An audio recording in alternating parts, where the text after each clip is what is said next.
Hello বন্ধুরা, আসসালামু আলাইকুম। কেমন আছেন আপনারা সবাই? আশা করি ভালো আছেন, সুস্থ আছেন।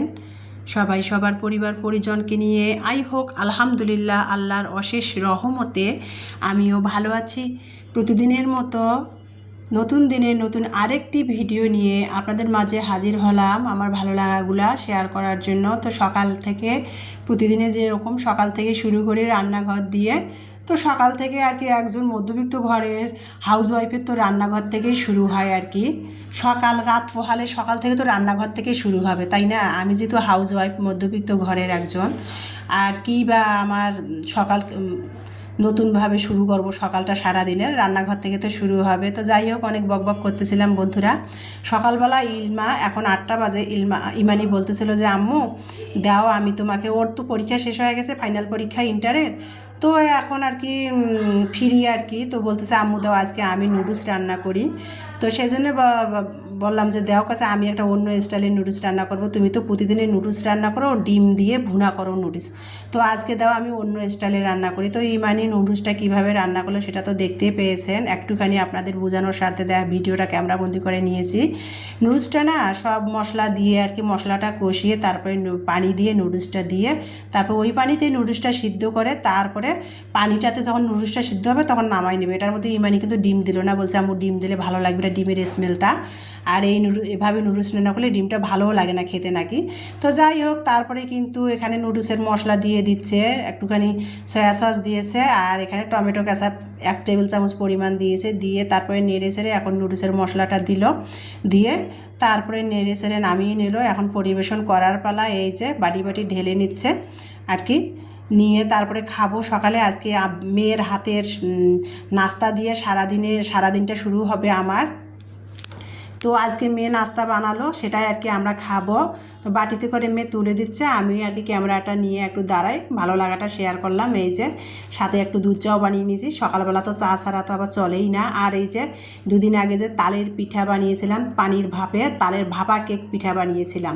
তো দেখেন সেই পিঠাটা আর কি কেটে কেটে পিস পিস করে আমি স্লাইস করে ফ্রিজে রেখে দিয়েছিলাম। মেয়েরা ফ্রিজ থেকে যখন খাইতে মন চায় 1 পিস 2 পিস করে বের করে খায়, তো সেটা বের করলাম, চা দিয়ে খাবো আর কি। টোস্ট নুডলস, মেয়ের হাতের রান্না নুডলস, সকালের নাস্তা, চা, আর তালের ভাপা কেক পিঠা, সেটা আজকে সকালে নাস্তা খেয়ে নিলাম। এই যে দেখেন এখন বাজে 11টা। এর ফাঁকে কিন্তু অনেক আপুদের পরিবারে যে আমি ভিজিট করে আসছি আর কি, বেড়াই আসছি। তারপরে এই যে এখন 11টা বাজে, বৃষ্টি হচ্ছে দিনাজপুরে। সকাল থেকে একটু রোদ ছিল হালকা পাতলা, তো বৃষ্টি হচ্ছিল। তো তারপরে দেখেন সেটা আর কি একটুখানি আপনাদের বুঝালাম, বৃষ্টি হচ্ছে, ভালোই বৃষ্টি হচ্ছে মুষলধারায়। তারপরে এই যে ভাবলাম যে ইলমার মানে অ্যালার্জির এত পরিমাণ সমস্যা দেখা দিচ্ছে, যদিও ইলমার কখনোই অ্যালার্জি হয় না, ছোটোবেলা থেকে ছিল না ওর অ্যালার্জির সমস্যা ইমানির হয় কিন্তু ইলমার হয় না। তো হঠাৎ কেননা আজ 4-5 দিন ধরে ইলমার অ্যালার্জির প্রবলেম দেখা দিচ্ছে, বলতে হাত পা গালে মুখে গলায় গুলায় না চাক চাক লাল লাল হয়ে চাক চাক হয়েছে, আর চুলকাচ্ছে নাকি বলছে ইলমা। তো এই জন্য ভাবলাম যে আজকে আর কি কোনো কিছু সেরকম করবো না। তো ভাবলাম যে কাচকি মাছের শুটকি আছে, এই যে ছোটো কাচকি মাছের শুটকিগুলো রয়েছে, সেগুলো দিয়ে ভাবলাম যে দেশি আলু আছে, ছোটো ছোটো আলুগুলো খাওয়াও হয় না, তো সেগুলো দিয়ে আর কি শুটকি আলু একটু চচ্চড়ি করবো হাতে মেখে। তা শুটকিটা একটু আমি কড়াইয়ের মধ্যে টেলিয়ে নিলাম, নিয়ে গরম পানিতে শুটকিটা ধুয়ে তারপরে এই যে চলে আসলাম রান্নাতে। তো এখানে পেঁয়াজ কুচি নিয়েছি, রসুন বাটা, কাঁচামরিচ বাটা, লবণ, হলুদ, মরিচ, আর এখানে শুটকিটা দিয়েছি, জিরা ধনিয়ার গুঁড়া দিয়েছি, তেল দিচ্ছি, দিয়ে ভালো করে মেখে চেখে আলুটা দিয়ে হাতের সাহায্যে সব মশলা দিয়ে মেখে চেখে কিন্তু আমি আজকে শুটকি আলুর চচ্চড়ি করব।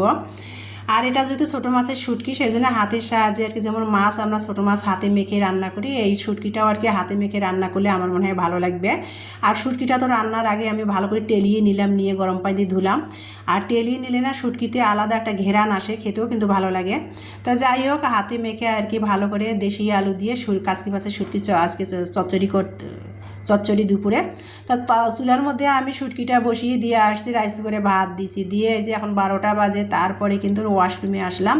ইলমাকে 2 দিন ধরে স্কুলে পাঠাচ্ছি না, অ্যালার্জির প্রবলেম দেখা দিচ্ছে এই জন্য। কিন্তু ইলমার ইউনিফর্মটা পরে আছে, ভাবলাম যে ইউনিফর্মটা কাপড়ের স্ট্যান্ডে পরে আছে, একটু কেচে দেই। অ্যালার্জি এত সবসময় মেয়েটার কাপড় চোপড় সবসময় স্যাভলন দিয়ে পরিষ্কার পরিচ্ছন্ন করে দিচ্ছি, তারপরও অ্যালার্জিটা মানে যাচ্ছেই না। অ্যালার্জি জাতীয় কিছু খাওয়াচ্ছিও না, তাও অ্যালার্জির সমস্যা দেখাই দিচ্ছে। তো যাই হোক বুঝতেছি না কী কারণে অ্যালার্জিটা ওর এত পরিমাণ বেড়ে গেল। তো যাই হোক সেটা আর কি ওর স্কুলের ইউনিফর্মটা ওয়াশরুমে ভিজায় রেখে দেবো, হুইল ডিটারজেন্ট দিয়ে ফেনা করে গোসল যখন করব তখন আর কি আমি ওর ইউনিফর্মটা কেচে দেবো। আর গতকালকে যে বিছানা ইমানের বিছানার বেডশিটটা তুলে পরিষ্কার একটা বেডশিট বিছাই দিয়েছি ইমানের বেডরুমে, কিন্তু মানে ময়লা বেডশিটটা আর কি গতকালকে কাচাও হয় নাই, লেট হয়ে গিয়েছিলো ধোয়া মোছা করতে। তো বেডশিটটা ছিল সেটাই আজকে ভিজাই দেবো, সেটা ধুয়ে আর কি সেটা ভিজাই দেবো, দিয়ে গোসলের সময় ইলমার ইউনিফর্মটা আর বেডশিটটা কেচে দিয়ে গোসল করে আসবো। তো কাপড়গুলো ভিজিয়ে দিয়ে এখন আমি ঘর ঝাড়ু দিচ্ছি, যে ঘরগুলো পরিষ্কার করি। যদিও সকালে উঠে বাসি বলতে কিছু সাইতে আছে ঝাড় দিয়েছিলাম, তারপরে আবার এখন একটু ঝাড়ু দিব, যেহেতু গোসল করব। রান্নাটা চুলায় অলরেডি হয়ে আসছে, ইমানি লবণ ঝাল দেখে চুলার জালটা বন্ধ করে দিয়েছে। এখন আমি ঘরগুলো ঝাড়ু দিয়েছি। আর দেখেন 11টা সাড়ে 11টার দিকে এত পরিমাণ বৃষ্টি ছিল, আর দেখেন এখন রোদ উঠছে।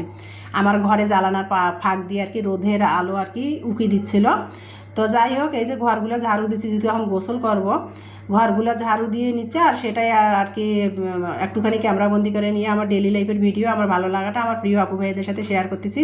আমি একজন যেহেতু সাধারণ ঘরের সাধারণ একজন অতি নিম্ন আর কি হাউস ওয়াইফ, আর কি শেয়ার করব বলেন, কি এমন আছে আমার ভালো লাগা, আমি যা পারি সেটাই আর কি আপনাদের সাথে শেয়ার করতেছি বন্ধুরা। তো যাই হোক বন্ধুরা, এই যে আর আজকে সেই রকম ভিডিও নাই, আর শরীরটা আমারও ভালো লাগছে না, গা পাগুলা না খুব ব্যথা করতেছে, তো ভালো লাগতেছে না। তো ভাবলাম যে আজকে ভিডিও কি বানাবো, কি দিব আর কি। আর ইউটিউব প্ল্যাটফর্মে এমনই একটা চাকরির মতো আর কি, যেমন চাকরিতে প্রতিদিন ডিউটি করতে হবে, অফিস করতে হবে, ইউটিউব প্ল্যাটফর্মে তো কাজ করতে গেলে সেরকম প্রতিদিনই ভিডিও কিছু না কিছু দিতেই হবে। তো ভাবলাম যে আজকে তো সেরকম কিছু ভিডিও নাই, আর আমি যেহেতু ঘরেই সারাদিন যেটা করি না করি সেটাই তো ভালো লাগাগুলো শেয়ার করি। তো সেটাই আর কি আমার প্রিয় আপু ভাইদের সাথে শেয়ার করার জন্য একটু ক্যামেরাবন্দি করে নিয়ে এই যে এখন শেয়ার করতে বসেছি। তো এই যে তারপরে ঘরগুলো ঝাড়ু দিয়ে কিন্তু অফ ক্যামেরাতে গোসল করে, কাপড় দিয়ে গোসল করে এসে এই যে দুপুরে খাবার বসছি, এখন বাজে দুপুর 2:30টা। এই যে আলু দিয়ে কাচকি মাছের শুটকিটা চচ্চড়ি করেছি, আর ফ্রিজে একটু পেঁপে ভাজি ছিল সেটা নিয়ে নিয়েছি গরম করে, আর মসুরের ডাল ফ্রিজে ছিল সেটা নিয়েছি। আর মসুরের ডালটা কিন্তু আমার না, বাড়িওয়ালা ভাইয়ের কাজের খালা ইমানিকে দিয়েছিল। ইলমাকে খাওয়াবো না মসুরের ডাল, আমি আর ইমানি খাবো। তো সেটা নিয়েছি, ইলমাকে শুধু আলু দিয়ে শুটকি আলু দিয়ে ভাত খেতে দিয়েছি, ও যেহেতু অ্যালার্জির সমস্যা